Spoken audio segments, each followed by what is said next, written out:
It's a jam-packed June of football, but how excited are you for the football camp starting up this week? Well, very excited. And there's so many things going on in the month of June, but kind of the kickoff to the summer are our football camps. And we start with Friday Night Lights this Friday.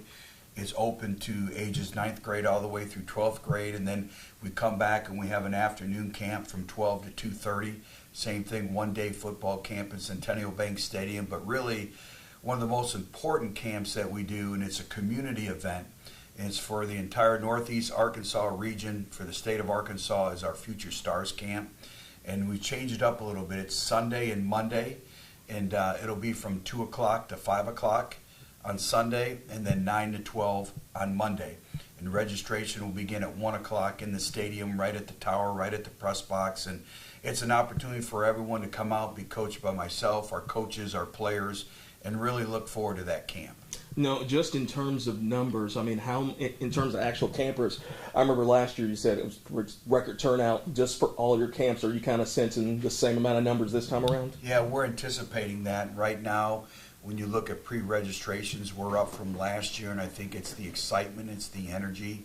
And again, you can pre-register online with Arkansas State football camps, or you can just show up and register there. But what a great event. You know, he thought it would be neat for the parents to be able to come to Centennial Bank on Sunday, watch their children perform. And again, that's open from ages going into first grade all the way through 8th grade. You know, looking also, you got the prospect camps, and I know that's a big focal point for you guys.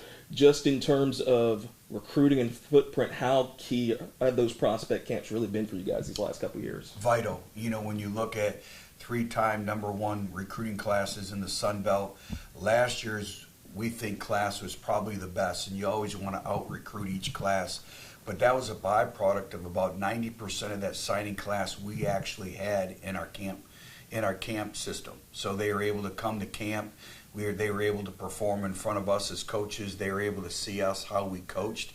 So really the transition when they got here a few weeks ago have really been seamless, but from an evaluation standpoint, and we think this is the most talented freshman class we've had of those three classes combined. I know summer workouts kind of started already for you guys. Just what have just been some of the input you've already gotten from, you know, obviously the strength and training, strength coaching staff? Well, the dynamics of June has completely changed. You know, when you look at the different things going on, when you look at, first of all, it starts with your current team. We welcomed 120 individuals Memorial Day night with a team meeting at 7 p.m. And then the next day we were at it with phase 3 of developing this football team.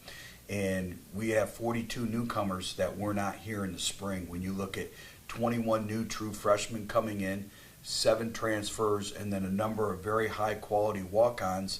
So the dynamics of our team are a little bit different than when you last saw us in the spring. There's a lot of energy, a lot of excitement, extremely competitive, and I think that's the biggest thing is, you know, trying to improve your depth laterally across the board, having equality at each position group where they're competing every day, and I think you're able to see that now within our, really the confines of our program. We have great competition right now. I know health-wise, how are things looking? I know you had some guys banged up in spring ball. Everyone right now is a little bit ahead of schedule, and I think that's a tribute to them. We had a lot of individuals actually stay here the month of May and work on their rehab and their recovery. Eric Eidsness does a great job in the training room for us as well. You know, probably one of the individuals everyone wants to know about is Jacob Bear. He's actually a full month ahead of schedule. We actually had to back him off at the end of May and have him take a family vacation for a week just because he's been doing such a great job with it. So everyone we're anticipating is ahead of schedule. We'll know a little bit more Jacob and moving forward, but everyone else is participating in all that we do. Wanted to ask you about, you know, some of the newcomers that have arrived. You know, Jordan Mahoney coming in from UMass. What have just been your impressions of him so far? Well, he needs to kind of pick up where Sammy Johnson left off, so to speak, and you know, we need consistency back there, consistency in performance, consistency day in and day out of what you're getting. And you look at the volume of football that Jordan has played at a very high level, and we're excited about him. We thought he had a productive spring. He's turned into one of our leaders on defense, and he's been very consistent so far, like what we're looking for. So we're really excited about him, and I think just the overall 7 additions that we were able to add in the portal from this past signing class via the portal has really elevated our game, especially at the defensive end position, and then obviously at quarterback position with Timmy McClain coming in from Central Florida. Wanted to definitely ask you about Timmy. I mean, what stood out to you looking at, evaluating him, looking at him on film, and then just what are your thoughts of him just being here on campus so far? I think there's a lot of things. I think first of all, you look at his experience. He was a starting quarterback at the University of South Florida. He goes to Central Florida. He started 6 games for them, played in big games, played at a high level. He's a dual threat. He was the highest recruited quarterback in the portal. And so to be able to gain someone like his stature to really bring competitive depth, which we just spoke about, into that quarterback room, and it's going to elevate Josh Flowers, it's going to elevate Jalen Rayner, and it's going to elevate Timmy McClain. So, but to bring an individual in that's played games, started games, true dual threat, we're excited to have him.